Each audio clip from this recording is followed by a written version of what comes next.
వెంకటగిరి మాజీ MLA TDP senior నేత కురుగొండ్ల రామకృష్ణ గారు ప్రస్తుతం మనకు అందుబాటులో ఉన్నారు.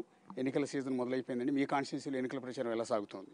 వెంకటగిరి నియోజకవర్గంలో 2009లో కూడా వెంకటగిరి ప్రజలు నన్ను గెలిపించారు. అయితే అప్పుడు ప్రభుత్వం లేదు. 14లో కూడా గెలిపించారు.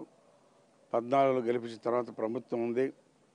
వెంకటగిరి మున్సిపాలిటీ కానీ 143 పంచాయతీలు కానీ బ్రహ్మాండంగా అభివృద్ధి చేశాం. అదేవిధంగా సీఎం రిలీఫ్ ఫండ్లు కూడా మరి అధినాయకుడి నుంచి అడిగి చాలా తెచ్చిచ్చాం. కుప్పం తర్వాత వెంకటగిరి ఉంటుంది సీఎం రిలీఫ్ ఫండ్ ఇచ్చిన దానిలో. అందుకనేసి ఆ అభివృద్ధి నేను గెలిపిస్తానని చెప్పిన నమ్మకంతోనే ఇప్పుడు కూడా ప్రచారం చేయడానికి సిద్ధంగా ఉన్నాం. వెంకటగిరి నుంచి కురుగొండ్ల రామకృష్ణ టీడీపీ నుంచి నామినేషన్ వేయబోతూ ఉన్నారు. 24 ఖచ్చితంగా వేయబోతా ఉన్నాం. మా అధినాయకుడు నా అభివృద్ధి చూసి, నా పనితనం చూసి మొన్న కూడా బ్రహ్మాండంగా సక్సెస్ చేసే మీటింగ్.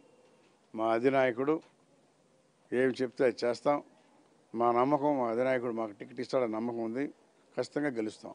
అంటే రీసెంట్గా వైఎస్ఆర్ కాంగ్రెస్ పార్టీ నుంచి మీ పార్టీలోకి వచ్చిన ఆనం రామనారాయణ రెడ్డి మీకు పోటీ అవుతున్నారేమో కదా, ఆయన కూడా ఇక్కడ నుంచి టికెట్ అడుగుతున్నట్టున్నారు కదా?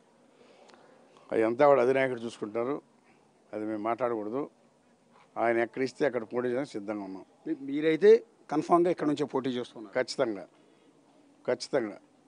ఒకటి బేసిక్గా 2 సార్లు ఎమ్మెల్యేగా నెల్లూరు జిల్లాలో కురుగొండ రామకృష్ణకి మంచి నేమ్ ఉంది. 2 సార్లు ఎమ్మెల్యేగా, వెంకటగిరి ఎమ్మెల్యేగా. కానీ 2019 ఎన్నికల్లో ఓడిపోవడానికి కారణం ఏమనుకుంటున్నారు? అది ఒక గాలి, ఒక అవకాశం అని చెప్పని వచ్చింది. ఇక్కడే కాదు అన్ని దగ్గరలో కూడా విపరీతమైన మెజార్టీతో ఓడిపోయాం. ఎందుకంటే ఒక అవకాశం అని చెప్పని ఆశలు కల్పించారు. ఆ ఆశలు దృష్టిలో పెట్టుకొని ప్రజలు వేశారు. అంతేగాని అది గెలుపు కాదు, అది ఒక గాలి. ఈసారి వెంకటగిరి నియోజకవర్గంలో పసుపు గాలి